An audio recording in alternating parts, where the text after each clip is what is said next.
What if I told you that a wealthy mom of 5 kids dropped her children off at school one morning and then vanished into thin air? No body, no trace, just a trail of chilling evidence that pointed straight at the person she feared most. This isn't a movie plot.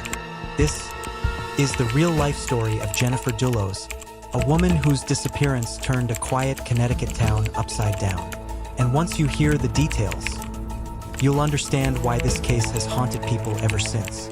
Who was Jennifer Dulos? Jennifer seemed to have it all. She grew up in privilege. She was smart, creative, and deeply devoted to her 5 kids. But behind closed doors, her marriage to businessman Fotis Dulos was crumbling. By 2017, things were ugly.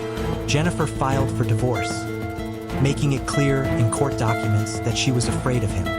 Friends later recalled how she'd confide about feeling unsafe, even saying she feared for her life.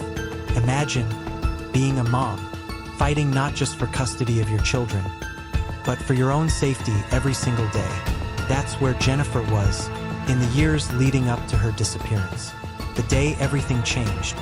Friday, May 24th, 2019. Jennifer drops her kids off at school, just like usual.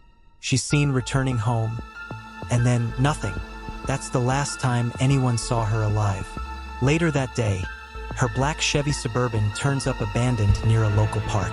No Jennifer, just an empty car, left like a breadcrumb. And then it gets worse. Surveillance cameras catch Fotis and his girlfriend Michelle Troconis driving around Hartford that very night, tossing out trash bags. Inside those bags, blood-stained clothing and cleaning supplies, later confirmed to match Jennifer's DNA. At that point, the story stopped being about a missing mom. It became a suspected murder. The investigation. Police zeroed in on Fotis almost immediately. The custody battle, the threats, the surveillance footage, it all painted a very clear picture.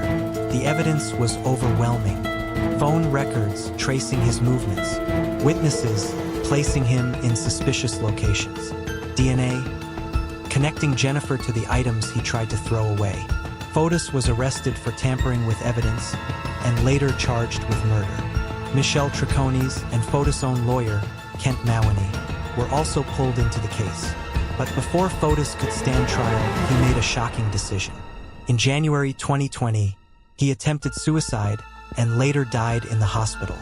With him went the chance for a courtroom showdown, and with it, answers Jennifer's family had been desperately waiting for. What happened after?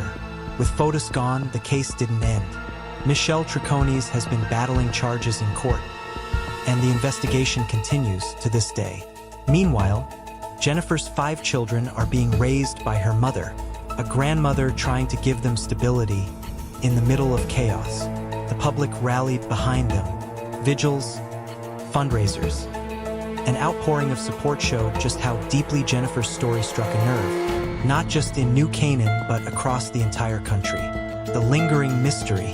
Here's what we know. Jennifer disappeared on May 24th, 2019. The evidence strongly suggests Fotis was behind it. Others may have helped him, but Jennifer's body has never been found. And that's the most painful part.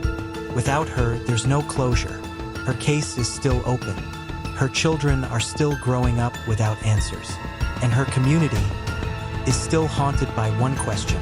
Where is Jennifer? If Jennifer's story hit you the way it hit me, let's talk about it. Drop your thoughts in the comments. What do you think really happened? Don't forget to like this video, share it with other true crime followers, and subscribe so you don't miss our next deep dive. And hey, hit the bell so you're the first to know when a new mystery drops. Jennifer Dulos was more than a case file. She was a mother, a daughter, a friend.